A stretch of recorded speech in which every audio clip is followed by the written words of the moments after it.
untuk materi pertama. Jadi dari awal Bu Noventi sudah menjelaskan bagaimana jurnal yang sudah pernah beliau lolos ya. Kemudian diceritakan satu persatu, hampir saya lihat secara detail ya tadi bagaimana beliau memulai mencari yang tidak berbayar dan kemudian memberi tip untuk yang berbayar. Terakhir dari pertanyaan peserta, bagaimana ketika artikel semacam buku antologi gitu ya, itu ketika dibuat jurnal ilmiah apakah bisa diberikan jawaban oleh Bu Fenty apabila bentuknya memenuhi ya, misalnya syarat untuk jadi sebuah jurnal ilmiah, ada pembahasan, ada penutup, ada pendahuluan, maka bisa diajukan untuk ke jurnal ilmiah. Kemudian untuk referensi penelitian, saran Bu Fenty dari buku, kemudian dari jurnal baik nasional maupun internasional. Itu kesimpulan dari kami selaku moderator.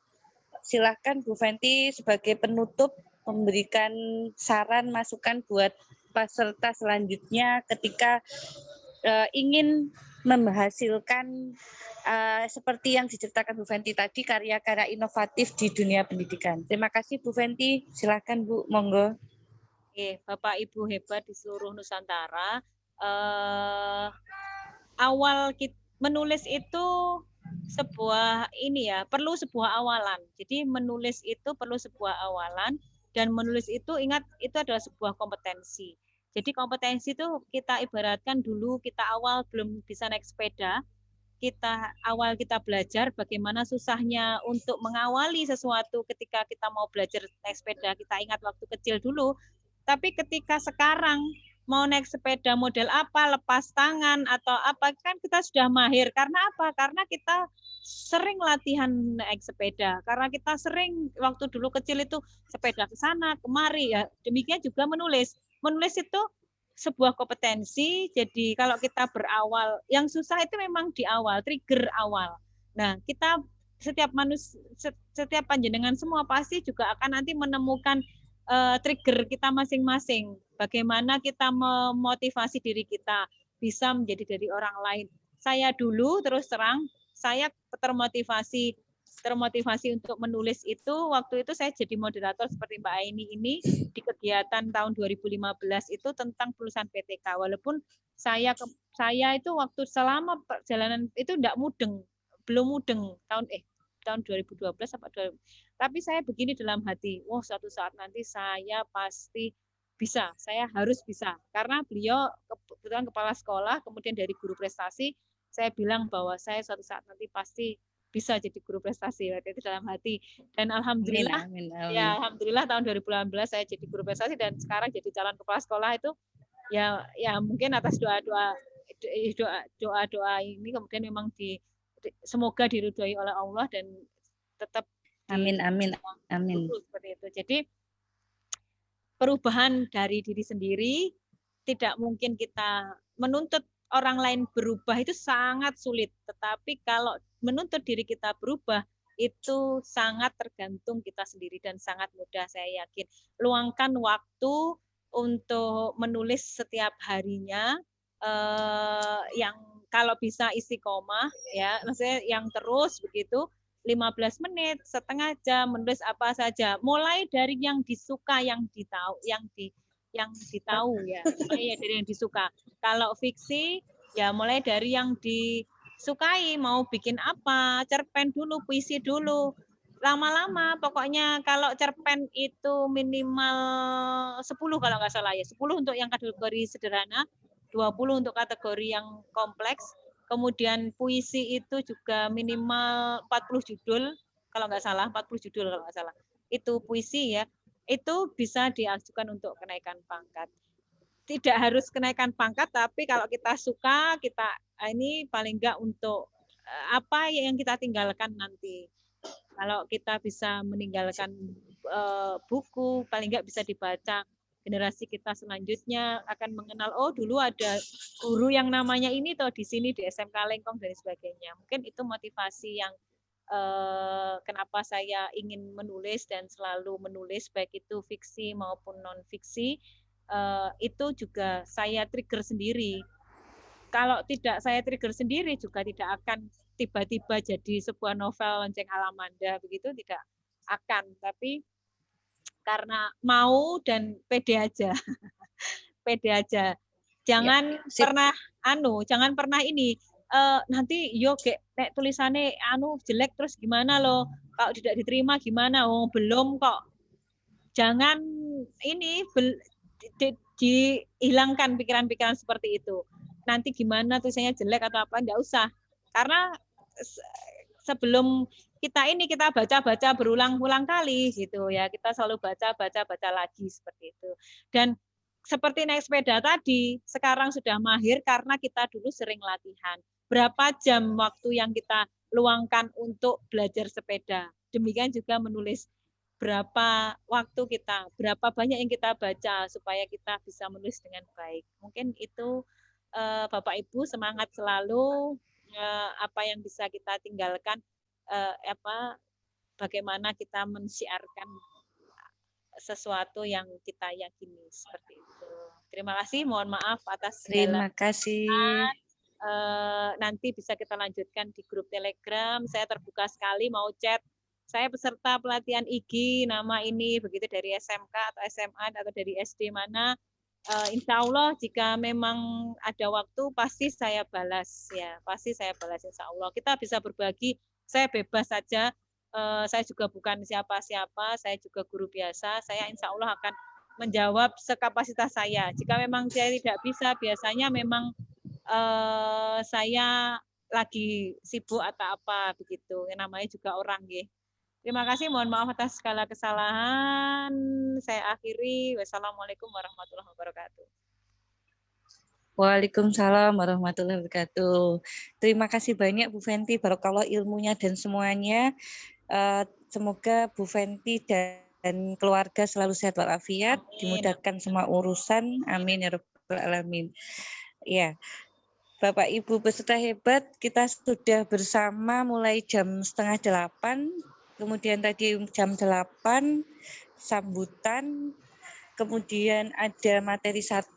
Mungkin sudah terasa sedikit capeknya ya Bapak Ibu, tapi kita tidak boleh kendor karena masih ada satu lagi seorang narasumber berhebat ya. Beliau adalah Bu Tuti Rodia. Ya. Bu Tuti Rodia ini sosok yang luar biasa. Kita akan lebih mengenal beliau dengan melihat kurikulum vitae ya. Ini masih dalam proses share screen oleh Pak Edi selaku host.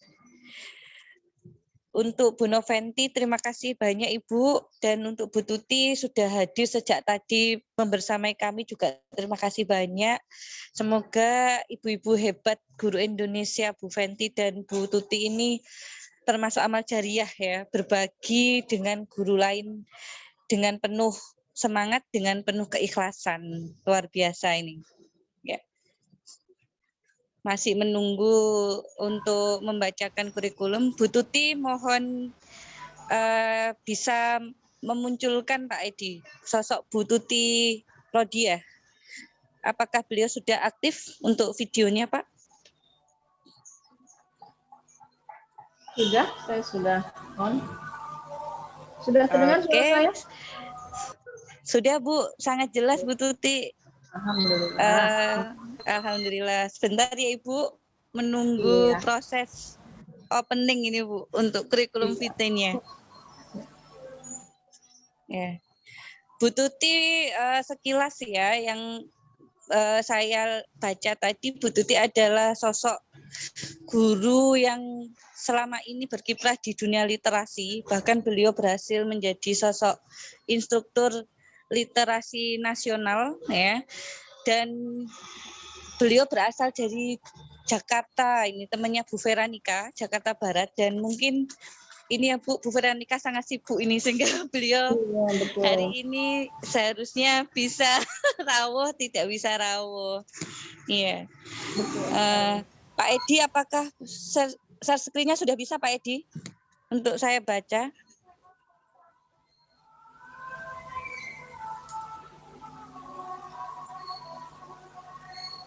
Ya, kalau tidak ini saya sambil menunggu ya, ini saya bacakan bahwa Bu Tuti sendiri, beliau lahir di Tasikmalaya tanggal 14 Mei tahun 1969. Kemudian beliau sekarang wow luar biasa sudah golongan 4C ya. Sebentar lagi 4D ya Bu Tuti ya. Amin. Kemudian beliau adalah guru di SMP Negeri 205 Jakarta. Nanti beliau insya Allah akan oh ya ini kelihatan. bentar Pak saya lihat. Belum muncul Pak, tapi ini saya bacakan sendiri Pak. Ya. Belum Pak, belum. Jadi Jadi beliau nanti insya Allah nomor HP-nya beliau akan kita undang di grup Telegram. Apakah Bu Tuti berkenan ya Bu ya? Ya, baik. Boleh.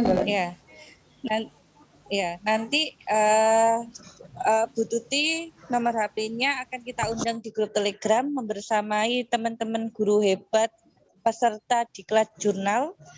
Dan saat ini beliau selain mengajar di SMP Negeri 205 juga pernah mengajar di SMA 112, SMP 45, bahkan menjadi tutor di Universitas Terbuka, asesor di BAN SM DKI Jakarta, dan menjadi juri berbagai lomba kebahasaan. Nah, salah satu karya beliau adalah Bermain Peran Bagi Pemula tahun 2018.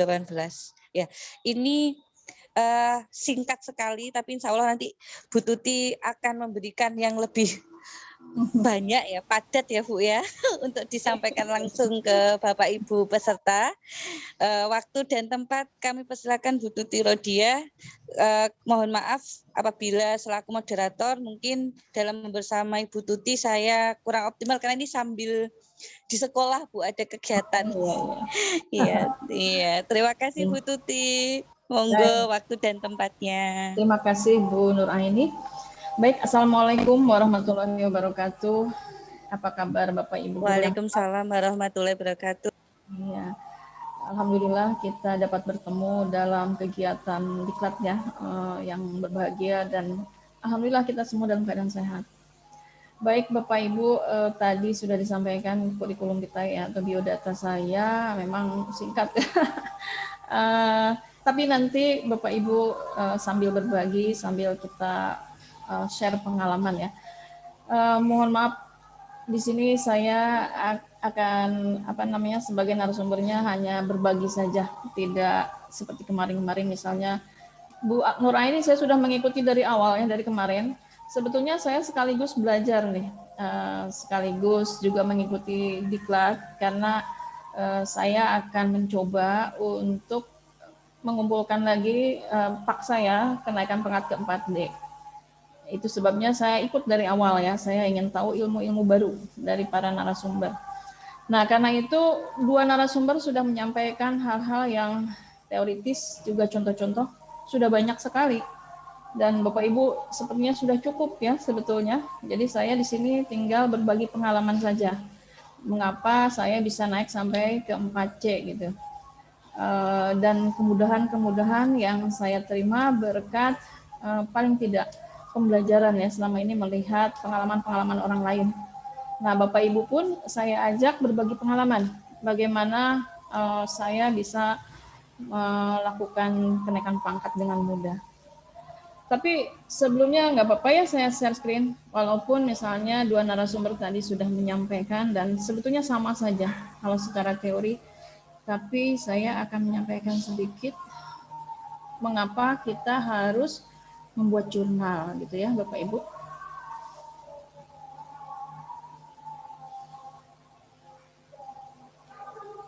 Nah ini sudah tampak semua?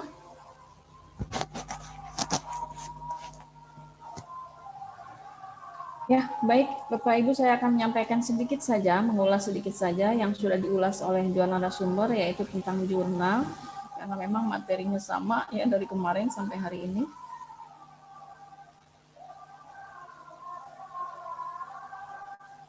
Sampai bisa dulu. Ya, apa itu jurnal? Bapak Ibu juga sudah tahu kemarin, tapi sebelum itu mengapa kita harus membuat jurnal? Bapak Ibu, jurnal itu adalah sebetulnya masuk ke dalam PKB kita ya, pengembangan kompetensi guru berkelanjutan. Ini sudah diakui di kementerian dengan kerjasama MGMP. Nah, saya selaku Ketua MGMP wilayah juga menjadi koordinator SIM PKB. Dan ini semua berhubungan dengan segala kompetensi Bapak Ibu, gitu ya, Bapak Ibu guru, terutama di wilayah saya Jakarta Barat. Ini saya juga bingung nih, kerjasamanya jauh sekali Bu Nur Aini ya, dari Jawa Timur ke Jakarta Barat. Saya agak kaget tuh kemarin ketika diberitahu oleh Bu Peranika secara dadakan, Ibu tolong isi jurnal ya, katanya di Jakarta Timur. Terus saya bingung, di Jakarta Timur, kok jauh sekali, di Jawa Timur gitu. Biasanya saya di DKI Jakarta, ini harus ke Jawa Timur gitu. Tapi untungnya ini melalui Zoom ya, jadi tidak terlalu kesulitan. Biasanya saya mengisi PTK dengan Bu Vera dan teman-teman di Jakarta Barat itu di P2 KPTK Jakarta Barat ya. Nah, kali ini saya mengisi tentang jurnal. Terus biasanya juga saya mengisi tentang karya-karya inovasi. Semua ini ada hubungannya ya, hubungannya atau benang merahnya. Benang merahnya yaitu di SIM PKB kita. PKB, kalau SIM PKB itu dari kementerian, baik. Saya lanjut. Mengapa kita harus menulis jurnal? Ya karena kita memiliki kompetensi yang harus terus dikembangkan sebagai guru profesional. Ya, bagaimana melihat profesional kita? Yaitu guru profesional merupakan satu unsur utama dalam kegiatannya yang nanti akan diberikan angka kredit. Ya, kalau kita sudah melakukan pengembangan. Tujuan dari pengembangan keprofesian berkelanjutan yaitu memperbanyak guru yang makin profesional. Dan kita sudah mendapat sertifikasi ya. Sertifikasi artinya kita diakui sebagai guru bersertifikat, guru profesional. Semakin banyak guru profesional, maka nantinya akan diberikan penghargaan untuk kenaikan golongan. Nah, ini bagi PNS. Tetapi bagi guru swasta tentu saja ini ada kaitannya juga. Jadi jangan khawatir Bapak Ibu yang mengajar di swasta misalnya. Untuk apa saya harus mengembangkan gitu? Atau untuk apa saya harus menulis? Tetap ada Bapak Ibu. Tetap sama sebetulnya aturannya bahwa semua guru baik di negeri maupun swasta adalah guru profesional dalam bidang kita masing-masing ya, sesuai dengan mata pelajaran yang kita ampu. Nah, untuk guru PNS tentu saja ini sebagai motivasi yang tinggi untuk mencapai pangkat puncak sebagai PNS. Puncaknya golongan 4E ya, ini hitungannya jenderal mungkin, pembina utama 4E. Kalau misalnya saya sudah 4C, tinggal 2 langkah lagi ke 4D, kemudian ke 4E. Nah, selama masih ada waktu, insya Allah mungkin ini ya akan saya lakukan. Maka itu tadi sudah saya katakan, saya bersama Bapak Ibu belajar dari kemarin tentang membuat jurnal yang baik dan benar gitu ya. Baik, macam-macam PKB Bapak Ibu, pengembangan keprofesian berkelanjutan. Mungkin ini sering Bapak Ibu temukan lah ya, di Google juga banyak. Dan kemarin juga sudah disinggung sedikit oleh Ibu Istiqomah. Tapi saya ulas lagi, yaitu tentang PKB ini. Pengembangan keprofesian berkelanjutan Bapak Ibu ada 3 sebetulnya. Ada pengembangan diri, ada publikasi ilmiah, ada lagi karya inovasi, ini untuk yang PNS. Tapi bagi kita semua ya, saya tekankan sekali lagi, bagi kita semua sebagai guru yang profesional. Nah, pengembangan diri ini kita sedang mengikuti diklat fungsional ya, kegiatan kolektif guru di MGMP. Nah, ini yang saya ikuti ya dua-duanya.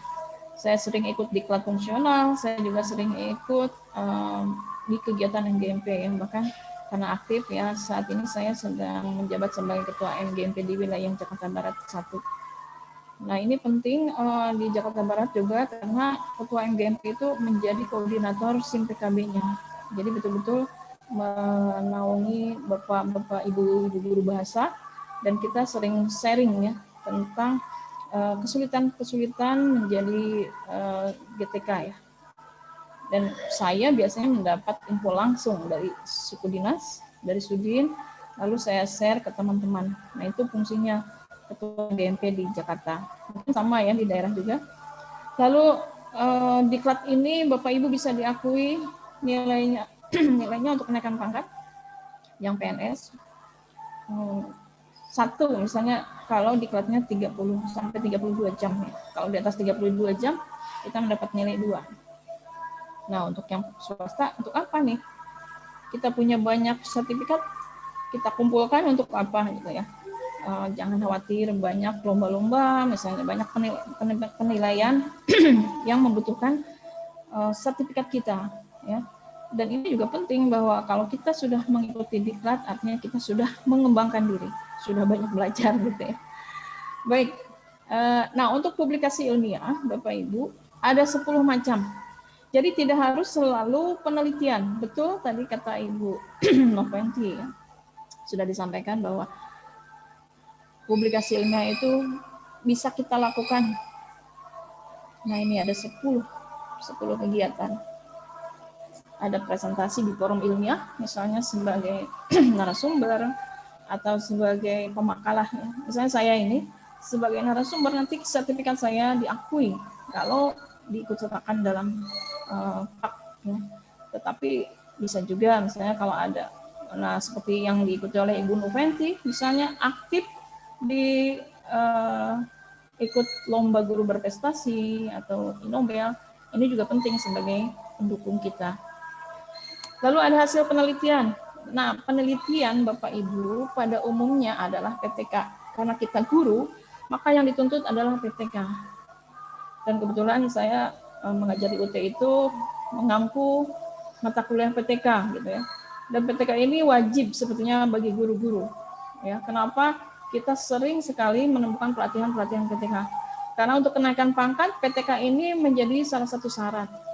Ya, paling tidak 1 PTK saja. Kenapa harus PTK gitu? Kenapa bukan penelitian lain, penelitian korelasi misalnya atau penelitian eksperimen perbedaan gitu ya. Bapak Ibu, karena kita guru, yang dinilai adalah proses pembelajaran kita di kelas. Lalu didokumentasikan dalam bentuk laporan PTK. Nah, itu sebabnya PTK ini salah satu tuntutan. Pengalaman saya menjadi asesor di beberapa sekolah, penilaian itu untuk guru dan tenaga kependidikan ini banyaknya bagaimana guru mengembangkan diri. Salah satunya adalah apakah di sekolah tersebut sudah memiliki PTK atau karya ilmiah yang lain. Nah, itu penting Bapak Ibu, baik negeri dan swasta memiliki karya ilmiah ya. Jadi guru-gurunya menulis karya ilmiah sendiri. Lalu ada tinjauan ilmiah. Tinjauan ilmiah ini lebih sederhana dibanding PTK. Tadi sudah diberi contoh oleh Bu Noventi bagaimana menulis tinjauan ilmiah ya. Ini tidak perlu melakukan penelitian terlebih dahulu, tetapi Bapak Ibu meninjau. Yang tadi ya, misalnya sudah diberi contoh Bu, ada hanya, jadi ini penelitian paling sederhana, penulisan paling sederhana ya, penulisan ilmiah. Jadi cukup 3 bab, pendahuluan, pembahasan, misalnya kesimpulan. Sementara kalau PTK ada 5 bab misalnya ya, lalu lampiran-lampirannya banyak sekali dan itu betul-betul harus terpenuhi semua kalau mau dikatakan bahwa PTK kita itu asli dan diakui oleh tim penilai. Kecuali kalau PTK kita mungkin hanya akan disimpan di perpustakaan sebagai bukti fisik bahwa kita sudah melakukan perubahan proses pembelajaran di dalam kelas. Misalnya di swasta, Bapak Ibu sudah melakukan PTK. Lalu hasil PTK Bapak Ibu disahkan oleh kepala sekolah dan kepala perpustakaan, kemudian disimpan di perpustakaan. Nah, lampiran-lampirannya walaupun misalnya tidak terlalu banyak ya, tetapi tetap pendukung utamanya harus ada. Nah, itu cukup. Tapi kalau mau dinilai ya untuk kenaikan pangkat harus lengkap sesuai dengan tuntutan tadi sudah disampaikan buku 4, buku 5. Baik.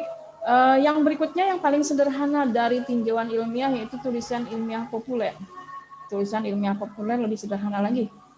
Ya, ini bisa dimasukkan di media koran tadi juga sudah disampaikan sebetulnya. Bapak Ibu tulis sesuatu berdasarkan fakta dan data, kemudian Bapak Ibu ulas. Lalu ditulis di koran misalnya dimasukkan, walaupun agak sulit juga karena di koran juga biasanya dilihat gaya-gaya tulisan kita, gaya-gaya tulisan korannya Nah, kalau misalnya tidak masuk ke dalam gaya tulisan koran, ya ini agak sulit. Tetapi biasanya Bapak Ibu, kalau mau menulis sesuatu, tulisan ilmiah populer, kalau mau cepat dimasukkan, kita harus up to date, ya, melihat sikon. Misalnya begini, pada saat Hari Pendidikan Nasional, lalu kita menulis tentang pendidikan. Nah, tulislah tentang pendidikan, tapi ditulis dengan sudut pandang yang berbeda, ya, dari sudut pandang Bapak Ibu, tetapi ini terbaru misalnya. Nah, itu biasanya cepat dimasukkan, ya. Yang berikutnya adalah artikel ilmiah. Nah, artikel ilmiah ini Bapak Ibu tulis nanti tujuannya untuk membuat jurnal, ya, di artikel ilmiah ini. Kemudian ada buku pelajaran. Bapak Ibu yang biasanya mengikuti di Puskur, ya, biasanya membuat buku pelajaran atau ikut di penerbit-penerbit mayor seperti misalnya Erlangga atau ya ini bukan iklan, ini contoh. Misalnya Bapak Ibu ikut di penerbitan tersebut.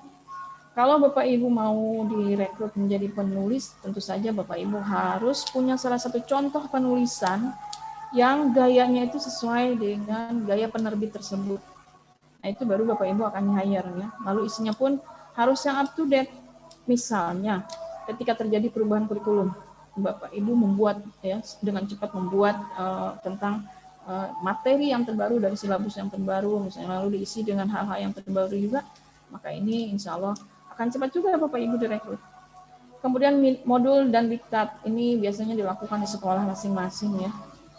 Nah, Bapak Ibu membuat modul untuk pembelajaran, kemudian ada syaratnya juga sih, ya, harus sesuai dengan gaya membuat modul, kemudian nanti disahkan oleh kepala sekolah bahwa itu buatan Bapak Ibu asli. Nah, ini bisa untuk penilaian. Kemudian karya terjemahan ini bagi yang mata pelajaran yang lain, mungkin bahasa Inggris atau bahasa Arab gitu. Kemudian buku pedoman guru. Ini buku pedoman guru ini bukan sekedar isinya RPP dan sebagainya, tapi betul-betul pedoman seperti ketika Bapak Ibu contohnya misalnya membuat RKAS gitu, ya, lengkap dari awal sampai akhir, itu dari mulai judul sampai lampiran-lampiran. Ini agak sulit juga. Nah, itu 10 jenis yang bisa dilakukan sebagai publikasi ilmiah. Jadi betul kata Ibu Nopenti, tidak harus selalu PTK Bapak Ibu, ya. Yang disebut ilmiah itu tidak harus PTK. Nah, yang tidak ilmiahnya yang mana Bapak Ibu bisa dilihat di karya inovatif. Ini kemarin saya sudah mengisi di P2 KPTK Jakarta Barat tentang karya-karya inovatif, tetapi dalam hal penulisan, ya, literasi.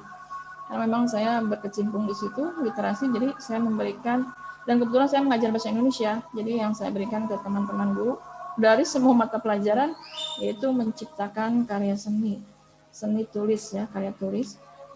Kemarin memberikan pelatihan tentang membuat cerpen, misalnya membuat puisi, kemudian saya sisipkan juga sih yang karya ilmiahnya, yaitu membuat esai dan membuat best practice.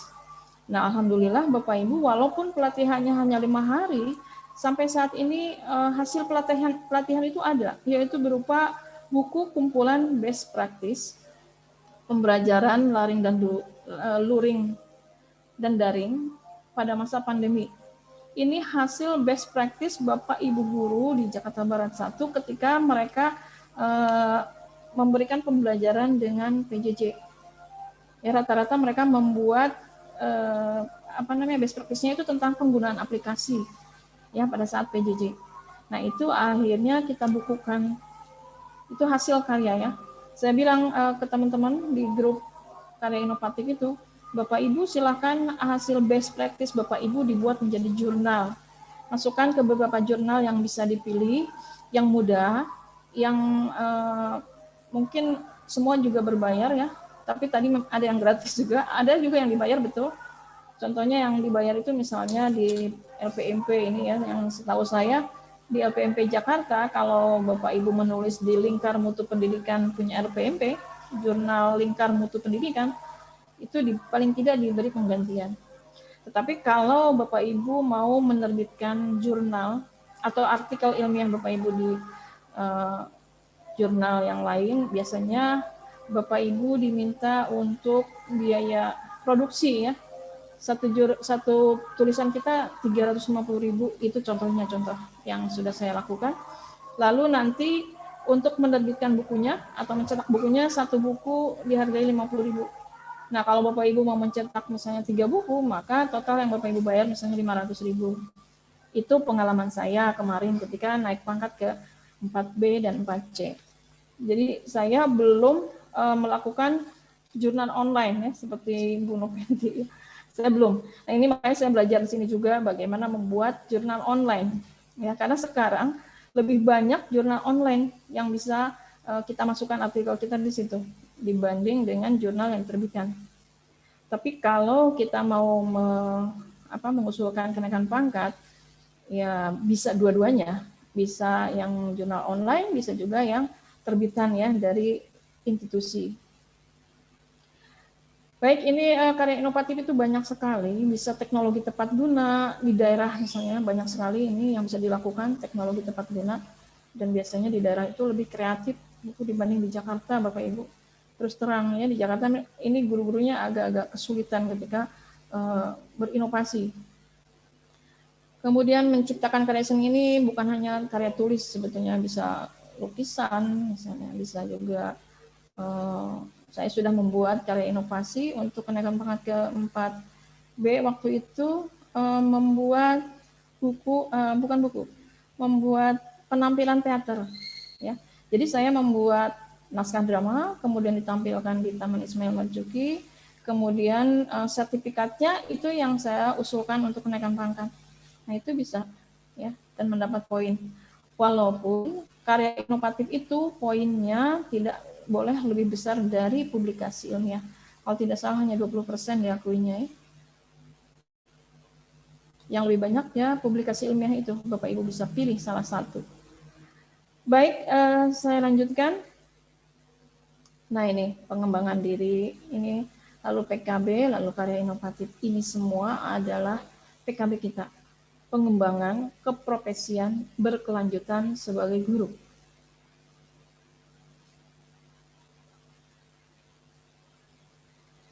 Nah, ini khusus untuk yang PNS, kemarin sudah digambarkan.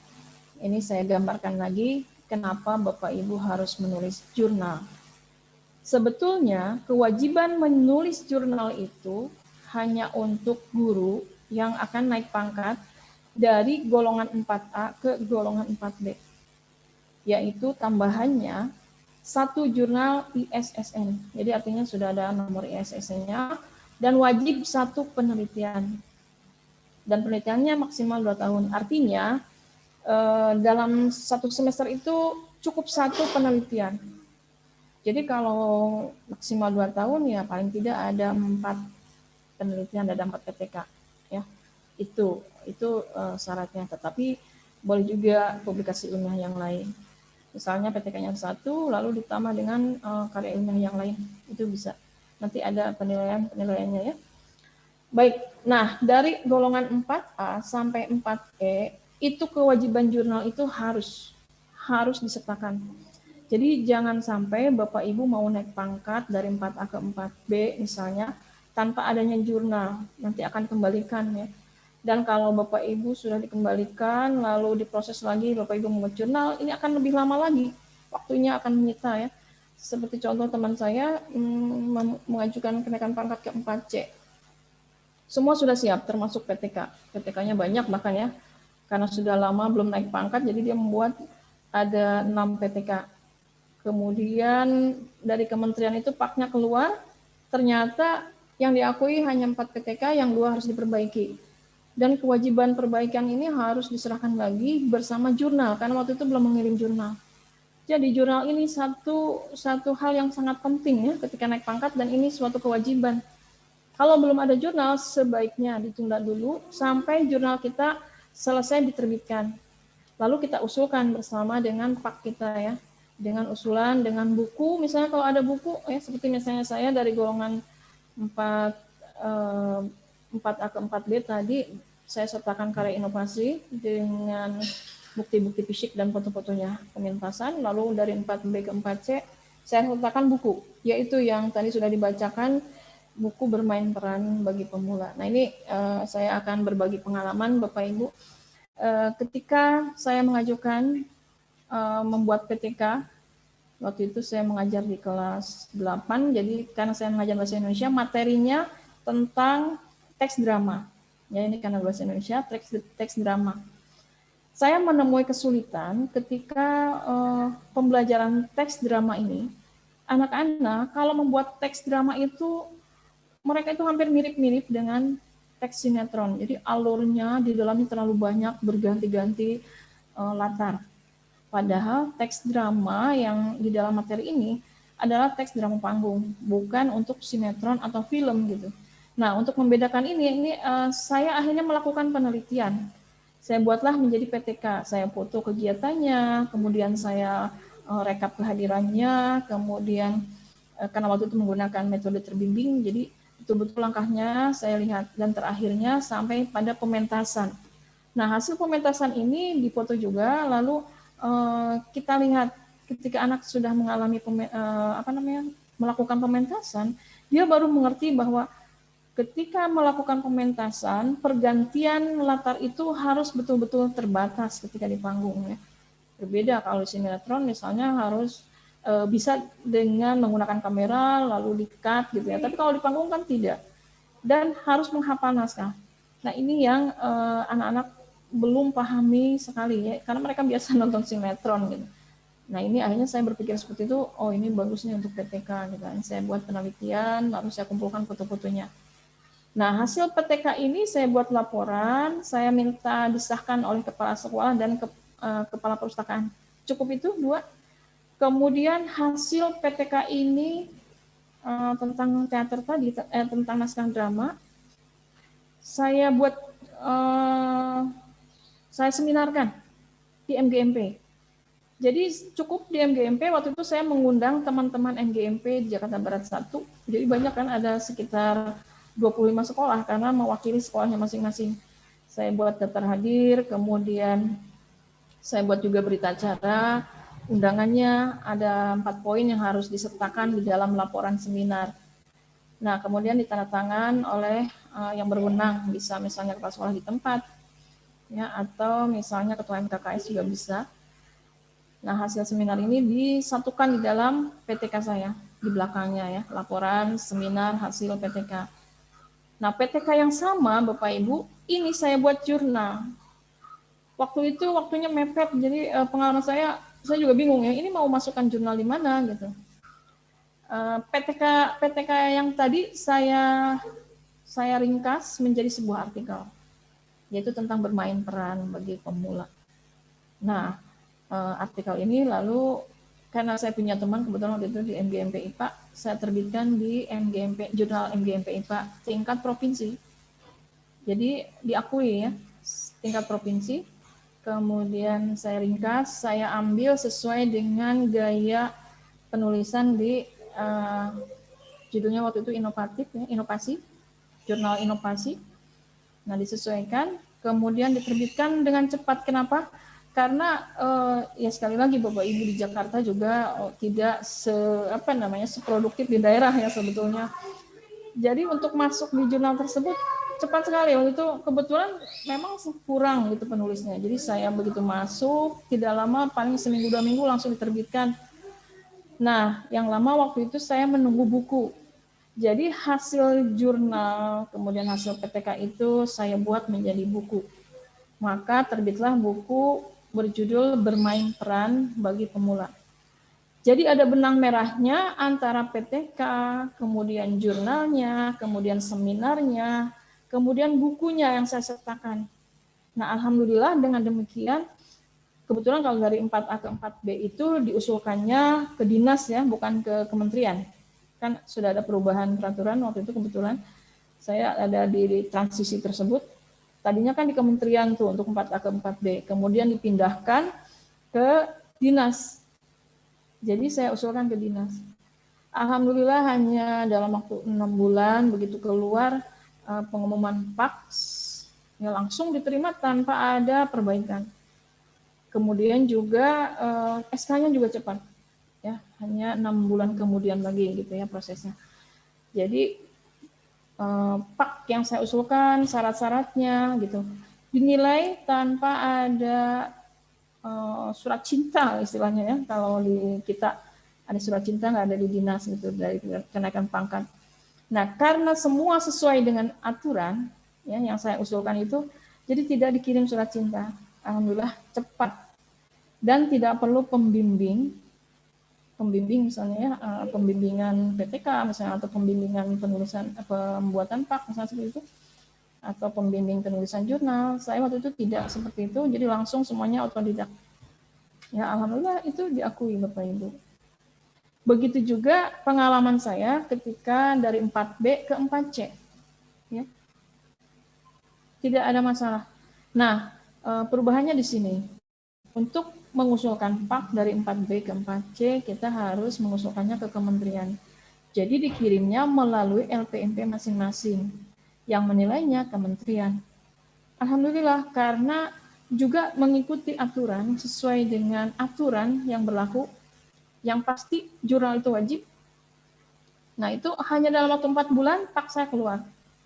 Setelah PAK keluar, kemudian PAK itu saya usulkan ke dinas untuk SK-nya ya, untuk pengusulan SK. Nah walaupun di 4B ke 4C ini terkendala jabatan fungsional, SK-nya belum ada. Mungkin bagi kita guru yang lama, atau mungkin saya ya, kalau saya lihat di sini semua gurunya muda-muda. Nah kalau untuk Bapak Ibu yang masih muda, biasanya sudah ikut induksi. Lalu ada jabatan fungsional. Nah, ini bisa digunakan untuk kenaikan pangkat. Kalau saya harus membuat dulu SK jabatan fungsional, itu yang lama, hampir setahun saya menunggu dan sekarang sudah keluar SK 4C-nya. Nah, itu sebabnya Bapak Ibu saya belajar dengan Bapak Ibu di sini menulis jurnal. Saya akan coba mengusulkan dari 4C ke 4D. Jadi jarang sekali guru yang sudah sampai ke 4E. Hanya ada, ya di Indonesia paling bisa kita hitung ya, kalau menurut data itu paling ada 5-10 orang saja yang 4E. Nah mudah-mudahan kita semua nanti yang PNS, ini bagi yang PNS bisa sampai ke jabatan jenderal istilahnya ya, jenderalnya guru di 4E. Walaupun ada aturan kalau sudah sampai 4D atau 4E untuk pengawas, nah mungkin Bapak Ibu ada yang berminat menjadi pengawas. Walaupun jabatan pengawas ini juga sekarang masih gonjang-ganjing ya. Ada yang mengatakan dihapus atau tidak gitu. Tapi menurut GTK kemarin tetap ada. Nah untuk pengawas kalau sudah golongan 4D, 4E maka pensiunnya di usia 65. Ini bagi mereka-mereka yang mau tetap berkarya sampai usia sampai 65 lah. Sama seperti dosen. Baik Bapak Ibu, nah sekarang kita masuk ke jurnal ilmiah. Ya, tadi sudah saya sampaikan mengapa kita harus menulis jurnal. Ini juga sudah disampaikan dari kemarin ya, jurnal itu apa? Jurnal itu sebetulnya majalah ya, betul. Diterbitkannya berkala 4 bulan atau 1 tahun sekali. Nah, karena majalah, maka isinya adalah artikel ilmiah yang kita tulis. Jadi bukunya itu berupa jurnal atau majalahnya berupa jurnal, sementara tulisannya adalah artikel kita. Artikel hasil penelitian kita.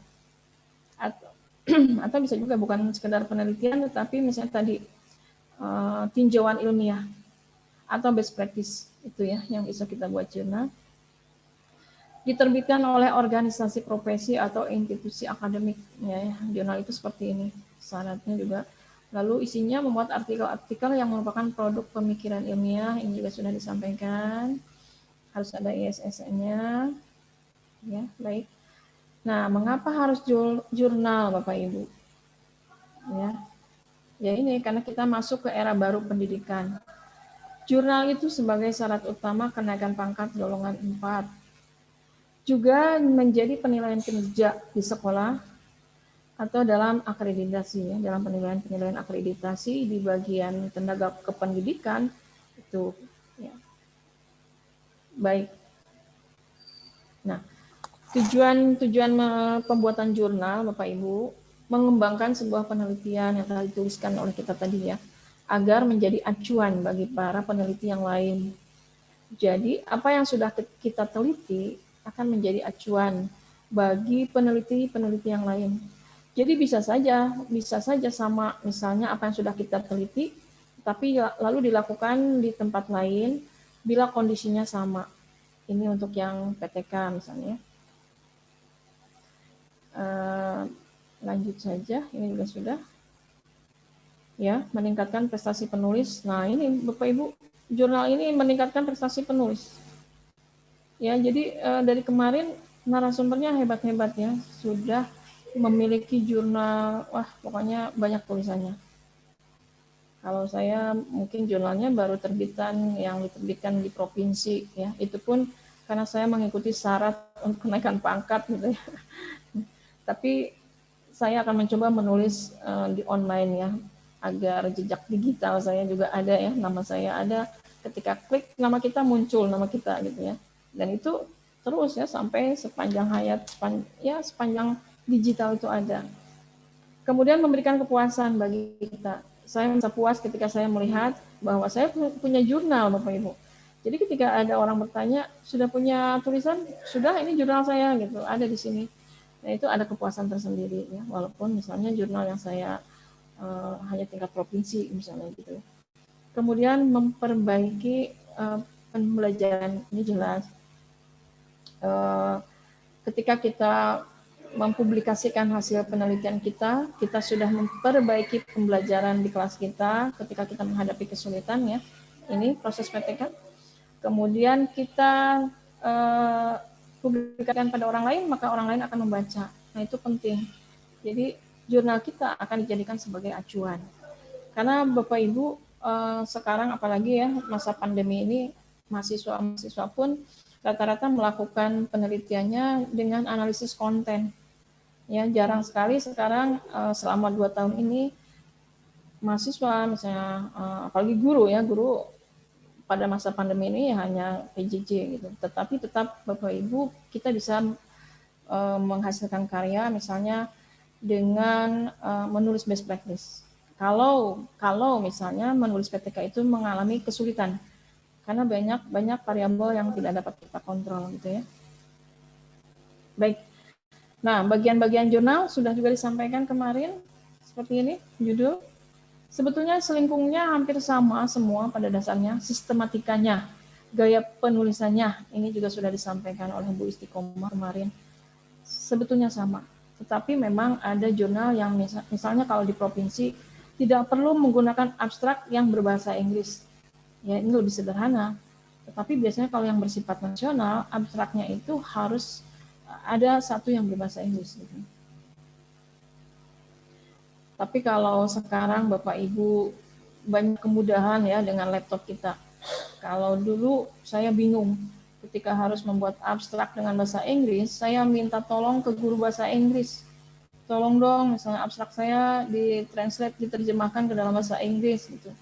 Hanya saya lama nunggunya dari penerjemahnya.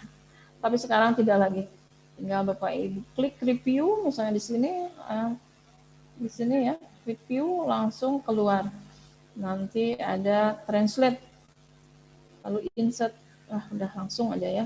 Tulisan Bapak Ibu sudah diterjemahkan ke dalam bahasa Inggris.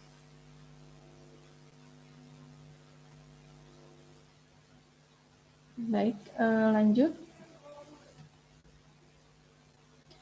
Ini pada dasarnya sama seperti kemarin, ini hanya selingkung saja, sistematika, pendahuluan juga tadi sudah digambarkan, sudah diberi contoh, metode juga sudah, kemudian pembahasan juga sudah.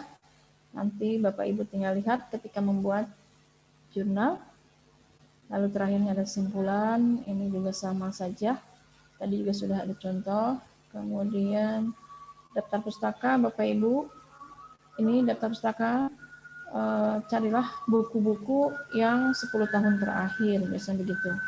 Kemudian kalau Bapak Ibu mau mencari buku, sekarang juga banyak kemudahan. Tinggal buka Google Cendekia, sudah muncul buku-buku terbitan 10 tahun terakhir. Ya, tinggal mencari dari situ sumber-sumber kita untuk kajian pustakanya. Nah, jurnal itu dari mana artikel ilmiahnya? Bapak Ibu diambil dari PTK kita. Ini karena kita guru mengajar ya. Berbeda kalau dosen kan banyak sekali ya ide-ide yang bisa dituliskan, lalu dan memang keharusan kalau bagi dosen membuat jurnal. Tapi bagi guru tidak menjadi keharusan, kecuali bagi Bapak Ibu yang mau naik pangkat tadi dari golongan 4 ya. Nah, yang kita tulis di PTK kita juga dari jurnal kita, artikel yang dibuat untuk jurnal, artikel ilmiah ya, itu diambil dari PTK kita, cukup sederhana sebetulnya.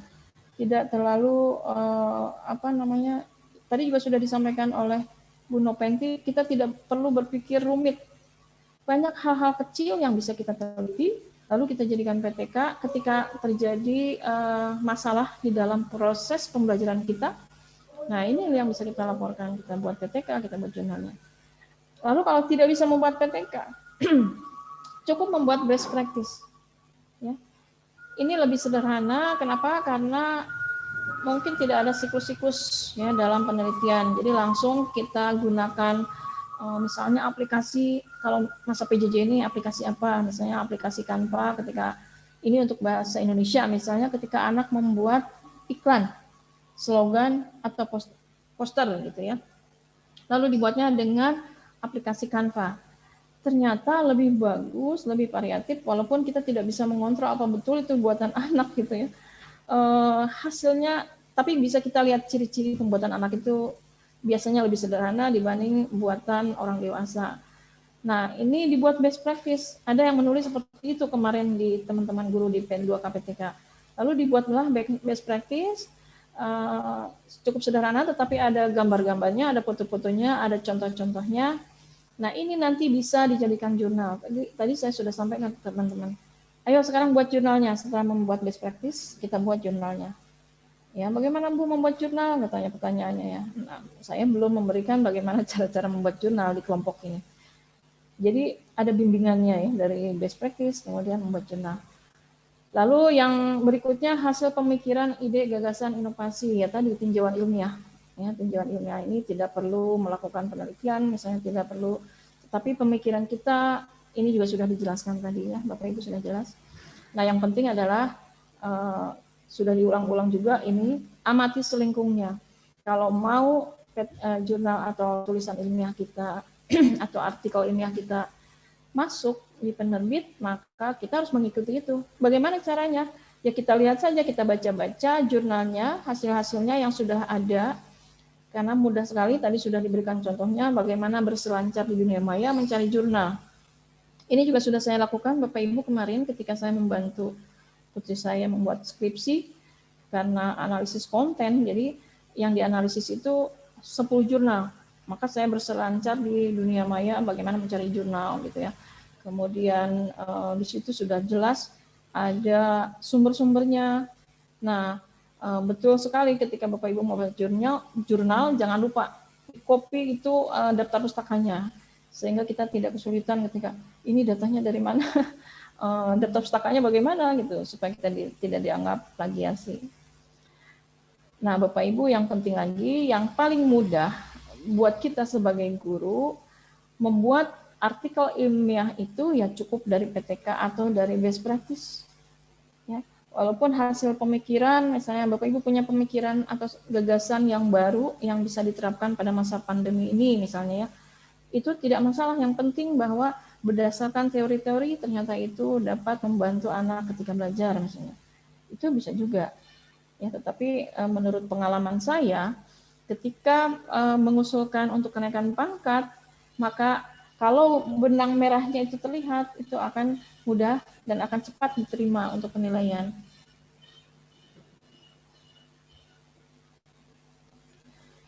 Nah, kecuali Bapak Ibu mau memasukkannya di online. Ini saya juga belum pernah melakukan. Jadi ini saya mau belajar juga bagaimana memasukkan artikel ilmiah saya di jurnal online. Ya. Ini contohnya publikasi melalui OJS kemarin sudah disampaikan oleh Ibu Istiqomah. Bagaimana cara kita membuat artikel kita agar diterbitkan. Yang pertama kali ya jelas harus sesuai dengan selingkungnya. Lalu ini cara-caranya ya. Seperti ini. Ya, mungkin nanti bisa kita coba ketika Bapak Ibu sudah praktek membuat jurnal. Kita sama-sama mencoba ya Bapak Ibu ya. Lalu misalnya melalui publikasi Ridwan Institute, ini juga salah satu contoh. Contoh yang lain tadi sudah disampaikan oleh Bu Noventi banyak sekali. Bapak Ibu tinggal melihat, berselancar, lalu mencari alamatnya, mencari narah hubungnya. Kalau di DKI ini kemarin teman-teman berusaha membuat jurnal, katanya baru diakui kalau buatan jurnal itu dari UNJ atau dari UHAMKA, katanya baru penilaian diakui untuk di dinas. Tapi saya sudah mencoba ketika saya memasukkan artikel saya di jurnal MGMP IPA yang tingkat provinsi, ternyata itu diakui juga dan tidak bermasalah gitu ya, selama ada ISSN-nya, kemudian jurnal itu sesuai dengan aturannya. Yaitu tadi aturannya di jurnal itu hanya 8 sampai 15 tulisan gitu. Baik, itu saja Bapak Ibu, terima kasih tentang penulisan jurnal. Ini saya hanya berbagi pengalaman saja. Setelah ini mari kita sharing Bapak Ibu, saya minta Bapak Ibu langsung berbicara, jadi di unmute biar saya bisa kenal dengan Bapak Ibu yang dari Jawa Timur. Saya dari DKI Jakarta nih, jauh-jauh Bu Nur Aini menyapa Bapak Ibu guru di Jawa Timur. Mudah-mudahan ya kita bisa berlanjut komunikasinya. Ya, dan saya pikir Bu Peranika itu masuk di kegiatan ini Bu. Kan kemarin sudah didata ada 10 orang yang bisa masuk kegiatan pelatihan ini. Kemudian tidak ada ya, tidak ada satupun. Mungkin Iya, kemarin beliau sudah saya mintai data tapi belum dikirim Bu. Jadi dan sudah kayaknya off terus itu Bu, WA-nya nggak membalas. Iya betul, itu kesulitannya menghubungi Bu Peranika. Jadi Bu Peranika ini kebetulan Jakarta Barat 1 ini banyak ahli-ahli IT. Jadi kita kalau diminta narasumber itu untuk dua ini paling banyak itu PTK dengan IT gitu ya, multimedia. Ya. Insya Allah kita akan kolaborasi lagi Bunda. Amin. Sambil menunggu pertanyaan Bu, saya mau ini ditutup dulu ya, ada azan. Oh ya siap Bu. Sambil menunggu pertanyaan mungkin dari Bapak Ibu ada mau berbagi sharing gitu ya. Saya tutup dulu share-nya.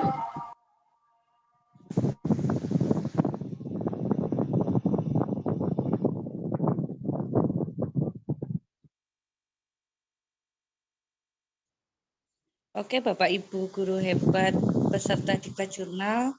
Tadi pemaparan Bu Tuti Rodiah diawali dari PKB, keprofesian berkelanjutan, bahwa seorang guru memang wajib melaksanakan PKB, walaupun mungkin yang belum PNS minimal tetap harus mengembangkan diri ya Bapak Ibu. Itu sesuatu yang wajib karena guru adalah salah satu ujung tombak pembaruan untuk perubahan sebuah bangsa ya Pak Ibu.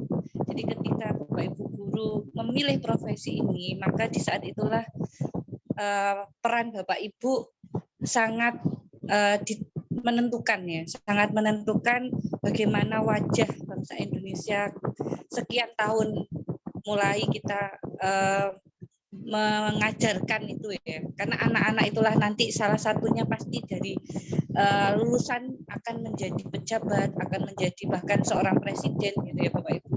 Dan hari ini kita mau nggak mau dihadapkan fenomena yang mungkin disebut musibah, tapi insya Allah tidak ada hikmahnya, yaitu pandemi COVID ini. Hampir 2 tahun sekolah-sekolah melaksanakan kegiatan yang disebut PJJ ya, atau daring. Nah, ketika Bapak Ibu ingin menulis ya, mungkin bisa diawali dari pengalaman selama kondisi terakhir ya, update. Mungkin begitu ya Bu Tuti ya, nanti bisa diangkat ketika fenomena yang terjadi menjadi ide pembaharuan pendidikan di Indonesia. Yang hari ini saya lihat aplikasi, terutama ketika tadi disampaikan bahwa banyak ahli IT gitu ya, banyak yang pintar IT, banyak yang bisa menggunakan aplikasi-aplikasi berbagai model. Inilah kesempatan Bapak Ibu yang mungkin saat ini berada di forum bisa mencoba membuka YouTube, kemudian coba diklik Bapak Ibu nanti di YouTube-nya itu diketik model pembelajaran atau media pembelajaran, itu nanti akan muncul banyak sekali. Nah itu kemungkinan kalau Bapak Ibu guru berminat misalnya nanti membuat, kemudian bisa dibuat menjadi best practice, bisa dibuat di PTK atau tinjauan ilmiah, tapi agak susah mungkin ya kalau tinjauan ilmiah, atau lebih mudah Bu, ini saya nggak pernah kalau tinjauan ilmiah, biasanya saya best practice atau PTK atau R&D Bu, yang pernah saya lakukan. Kemudian Bapak Ibu, ini waktunya insya Allah sampai jam 1, jadi Bu Tuti monggo selama 1 jam ke depan Bapak Ibu peserta kalau misalnya siap, kita langsung saling memperkenalkan diri sesuai permintaan Bu Tuti, karena beliau termasuk salah satu narasumber terjauh ini, karena Bu Istiqomah walaupun dari Didakta, tapi beliau aslinya Malang. Kalau Fenty Nganjuk itu sama-sama Jawa Timur. Terima kasih Bu, jauh-jauh dari DKI, berbagi dengan guru-guru se-Jawa, se-Indonesia ya, dan mayoritas memang Jawa Timur Bu ini pesertanya. Iya betul saya, tapi